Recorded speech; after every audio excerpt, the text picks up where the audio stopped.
and do some cool stuff. So let's go ahead and jump into the loop function. Just as a reminder, loop runs over and over again, and it's really the meat and the potatoes of most of our sketches. So the first statement that we come to is our new friend, the analogWrite function. And here we pass it two arguments. We pass it LED, which is pin number 9, and we also pass it the brightness variable, which we set as 0. So what is this telling pin 9? This is saying, hey, we want you to have a 0 duty cycle applied at pin 9, which basically means there's going to be no voltage being applied at all. So the LED is going to be dark. So the next statement we come to is we adjust the brightness. Okay, so what do we have? We have brightness equals brightness plus fade amount. Now, is that a weird statement or what? You know, brightness equals brightness plus fade amount. So what's happening here? Well, we are taking our variable brightness and we're adjusting it. Basically, we're saying it is equal to its current value, which is 0, and then we add fade amount. Well, what was fade amount? Fade amount was the number 5. So the first time we run through the loop, this is going to be 0 plus 5. So what is the new value of brightness? Well, it's going to be 5. Now what about the second time we come through the loop?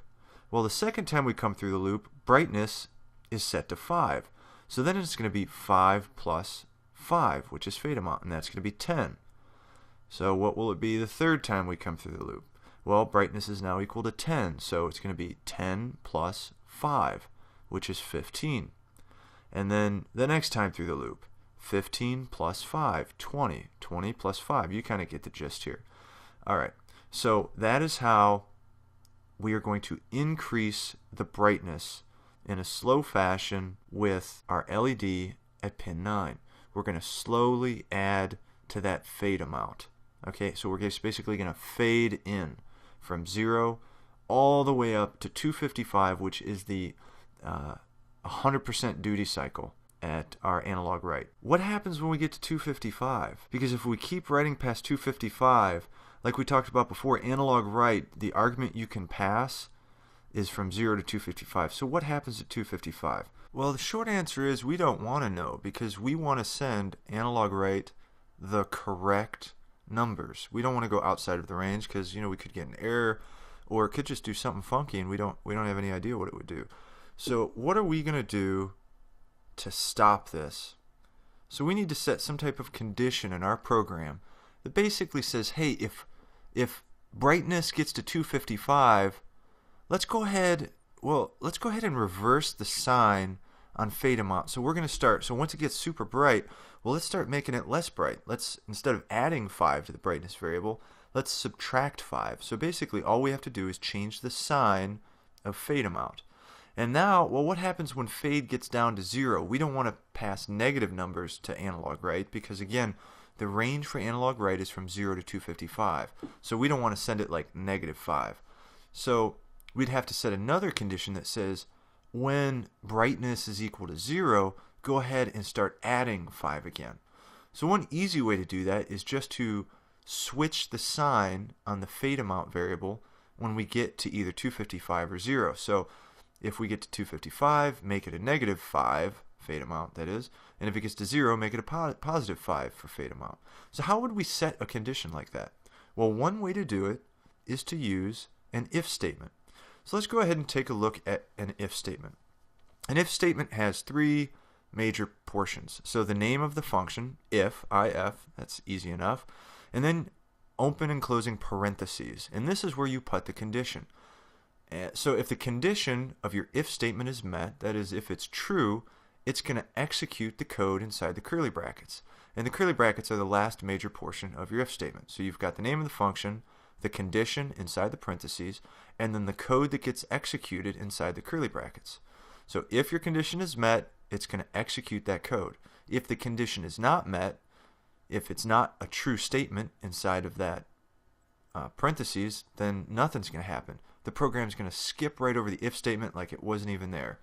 So what do we have here? What is the condition that we set here? Well, actually we have 2 conditions, but let's look at the first one. The first one is brightness equals 0.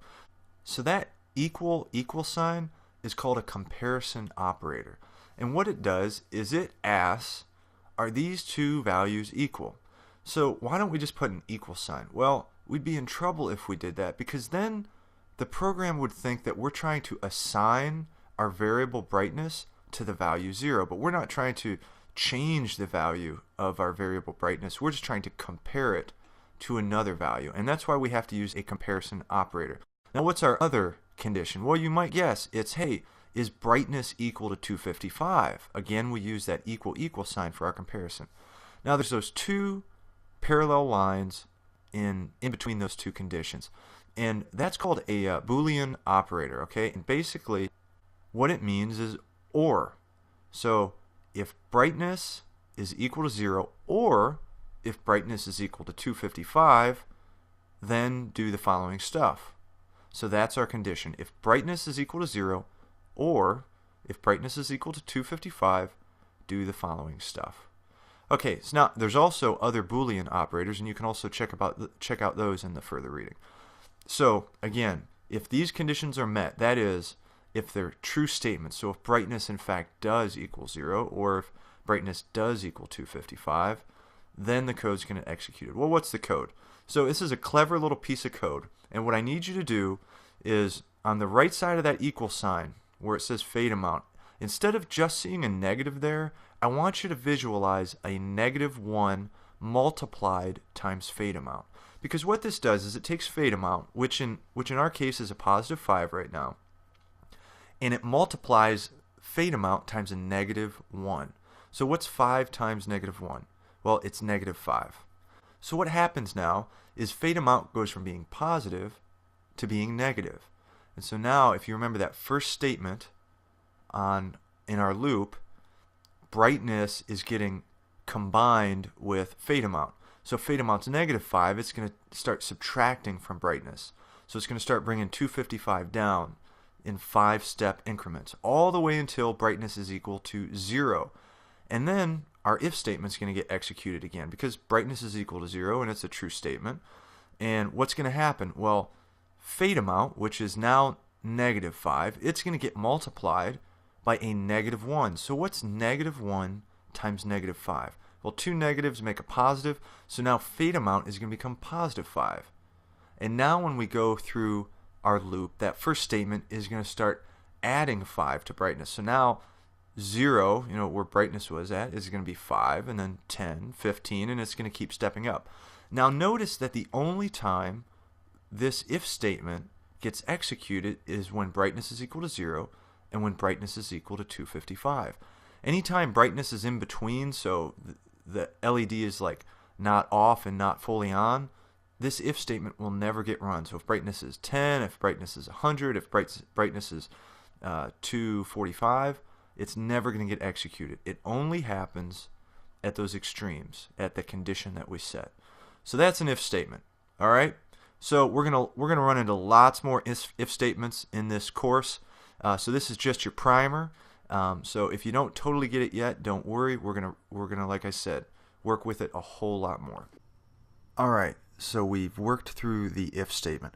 So now what comes after that if statement? Well, what do? We delay for 30 milliseconds. Now why such a big delay there, 30 milliseconds? Well, I guess 30 milliseconds isn't that much, but usually we're used to seeing those 1 millisecond delays. So the deal is the microcontroller is going to work really fast. And if we don't delay in between each of these steps, then we're not even going to notice that it's dimming. It's not going to be as apparent unless we delay a good bit amount of time. So that's why we've got the 30 millisecond delay. So once that's finished, we go ahead and jump right back into the loop. So let's go ahead and just do a quick recap of the loop. First thing we do, analogWrite. We're going to write LED, which is pin 9. We're going to write the current value of brightness. Then we're going to go through, we're going to adjust brightness. We're either going to be adding 5 or subtracting 5 based on the sign of the fade amount variable. And then we're going to check the conditions of the if statement. So if brightness has gotten all the way to 255, we're going to change that fade amount sign. If brightness has gotten all the way back down to 0, we're going to change the sign of that fade amount variable. If it's not, if that's not the case, we completely skip it. We delay our 30 milliseconds, and then we go back and write the next brightness level. Okay, so you can see it dims up, it dims down, it dims up, it dims down over and over and over again. So let's go ahead and verify the code, and let's upload the sketch. And now let's go ahead and take a look at the Arduino. We should see our light dimming on and dimming off. Well, there you have it, a fading LED. So we had to learn a lot to do this. We had to learn about pulse width modulation using analogWrite, and we had to learn about an if statement, which is, it's kind of a complicated matter. So I'm glad you went through this tutorial. Thanks so much for listening in. Make sure you do the challenge. That's where that's really going to help sink this stuff in. So until next time, we're done with the basics section, moving on to bigger and better things. See you there.